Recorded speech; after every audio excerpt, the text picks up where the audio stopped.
بسم اللہ الرحمن الرحیم۔ السلام علیکم، میں ہوں آپ کا بھائی عباس حمدانی اور آپ دیکھ رہے ہیں جعفریات ٹی وی۔ آج کا ہمارا موضوع گفتگو ہے سادات کا ادب و احترام۔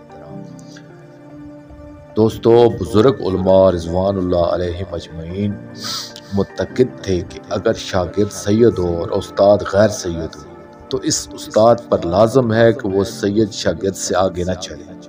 صاحب کنوز الخمسہ فرماتے ہیں کہ اس وقت کرۂ ارض پر جتنے فضائل و کمالات ہیں وہ سب محمد و آل محمد علیہم الصلوۃ والسلام کے طفیل ہیں۔ انوار سیدہ صلوات اللہ علیہا، صفحہ نمبر 173، مطبوع احرام۔ سادات کی طرف دیکھنا عبادت ہے۔ حضرت امام علی رضا علیہ السلام نے ارشاد فرمایا، انظر علی ذریتنا عبادت، ہماری ذریت طاہرہ کی زیارت کرنا عبادت ہے۔ کسی نے عرض کیا، فرزند رسول صلی اللہ علیہ وآلہ وسلم، اس سے مراد صرف آئمہ ہیں یا غیر معصوم اولاد رسول کی زیارت بھی عبادت ہے؟ آپ نے فرمایا کہ تمام اولاد رسول صلی اللہ علیہ وآلہ وسلم کی زیارت عبادت ہے۔ کتاب انوار سیدہ صلوات اللہ علیہا، صفحہ نمبر 189، مطبوع احرام۔ دوستو، وہ لوگ خوش قسمت اور کامل الایمان ہیں جو احترام سادات کرتے ہیں، اور بدبخت ہیں وہ جو اس نعمت سے محروم ہیں۔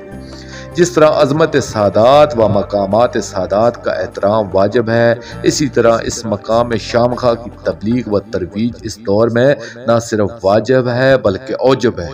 اس جہاد مقدس میں بزرگ سادات شروع سے کام کرتے آئے ہیں۔ دوستو، آخر میں شکریہ ادا کروں گا اپنے مرشد کریم السید محمد جعفر الزمان نقوی البخاری سرکار دامِ اللہ تعالیٰ کا۔ یہ مضمون میں نے ان کی کتاب عصمت السادات سے پیش کیا، اور آخر میں اپنے پاک شہنشاہ کی بارگاہ میں دعا کریں گے، اللہ جل یا ولی المظلومین، یا امان الخائفین، یا سید السادات، یا مختار سادات، یا ولی السادات، اجل اللہ تعالیٰ فرجک و صلوات اللہ علیکہ، یا رب محمد وآل محمد صلی اللہ محمد وآل محمد واجل فرج آل محمد صلی اللہ علیہ وآلہ وسلم۔